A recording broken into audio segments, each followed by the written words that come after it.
Assalamu alaikum viewers, welcome back to my YouTube channel. Viewers, in this video we will discuss about the jobs in local government that are announced by Sindh Public Service Commission.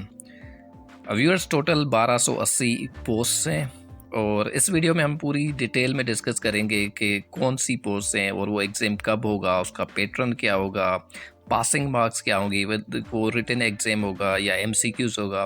So we will be discussing all those details. लेकिन इससे पहले हम देख लें कि वो कितनी post हैं और क्या क्या पोस्ट हैं. एज आई टोल्ड यू कि ये जो जॉब्स हैं वो लोकल गवर्नमेंट डिपार्टमेंट में है, government of Sindh.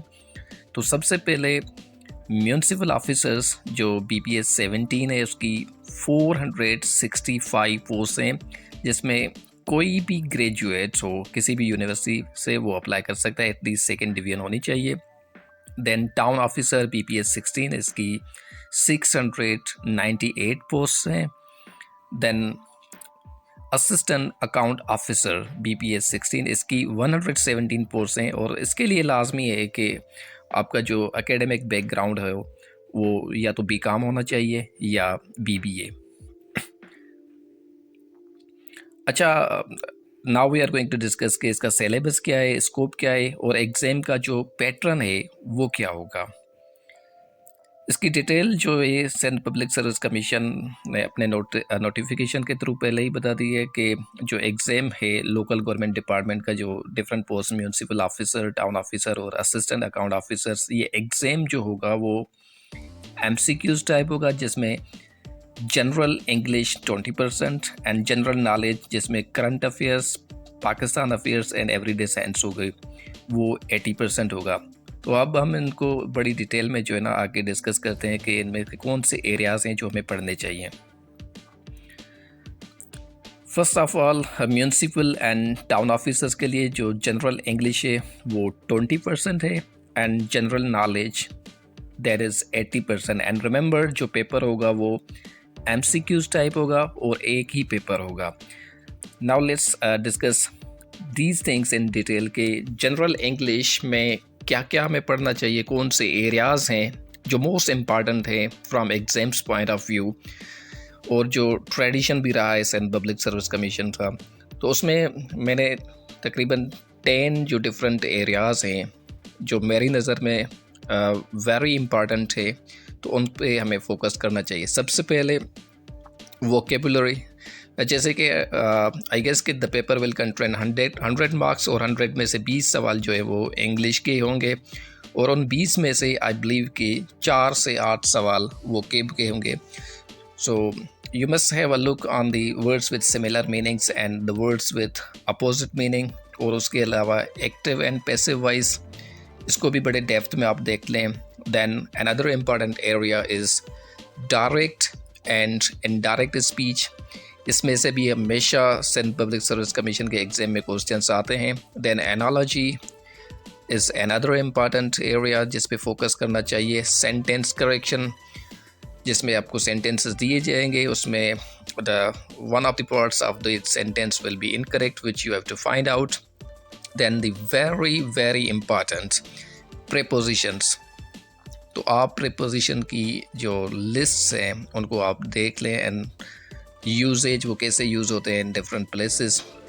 Then spellings, previous exams में हमने देखा है कि सिंध पब्लिक सर्विस कमीशन जितने भी एग्ज़ाम्स कंडक्ट किए हैं तो उनमें 1-2 सवाल स्पेलिंग्स का भी होता है. It means when you are reading the things then you must have a little attention on spellings as well. Then tenses, articles and the last area which I think is important वो है subject verb agreements. So English के हवाले से अगर इन areas पे आप अच्छे से फोकस करें तो आई गेस के you can do a very good portion of this English.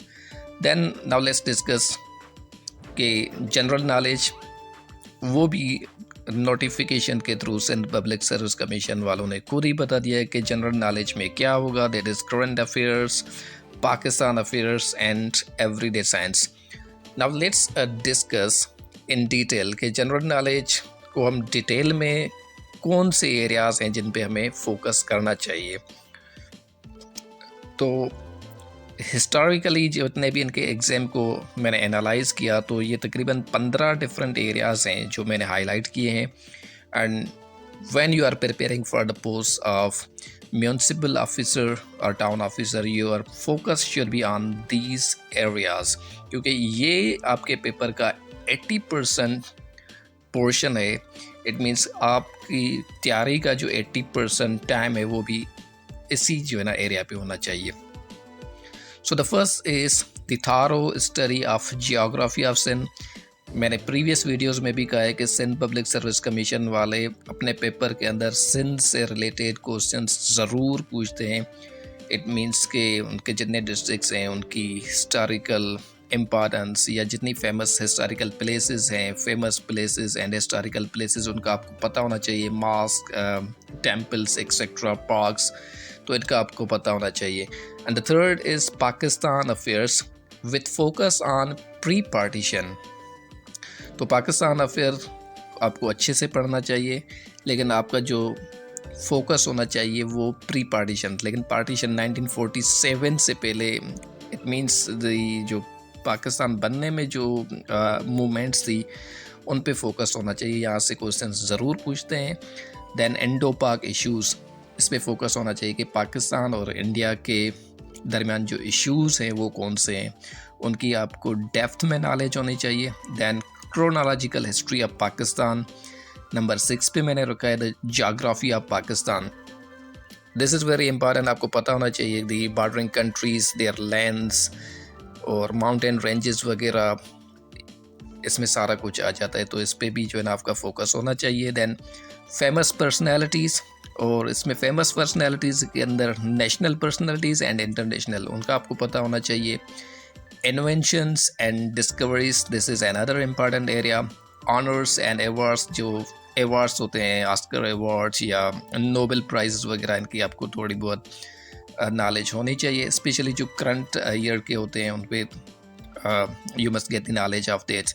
Then books and authors, जो फेमस बुक्स हैं और जो रिसेंटली बुक्स पब्लिश होते हैं किसी फेमस राइटर के, उनका आपको पता होना चाहिए। नंबर 11 पे मैंने रखा है the world organisations. World organisation जैसे कि IMF हो गया, वर्ल्ड बैंक हो गया, UNO हो गया, तो इनकी आपको डिटेल में नॉलेज होनी चाहिए। इनके चीफ कौन है और इनके हेड क्वार्टर्स कहाँ हैं और इनकी मीटिंग्स और इनका जो पर्पज़ है वो क्या है। So you must get the thorough knowledge about those world organisations. Then another important thing जो हम ओवरलुक कर देते हैं कि करेंसीज एंड कैपिटल्स।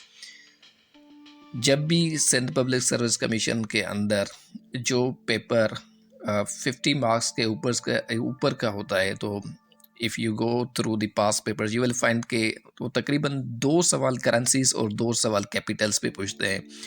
तो you must have a look on these things as well. Then the names of the prime ministers and presidents, जितनी famous countries हैं उनके प्रेजिडेंट्स और प्राइम मिनिस्टर, उनके नाम आपको आने चाहिए।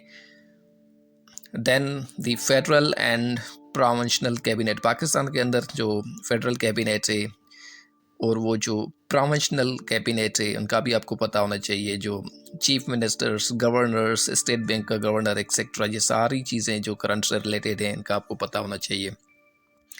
देन साइंस के अंदर जो लास्ट थिंग है उसमें biology, physics, chemistry and computer. ये जो though in notification it is written कि up to graduation level, but I believe कि if you are doing it up to metric level that will help you out.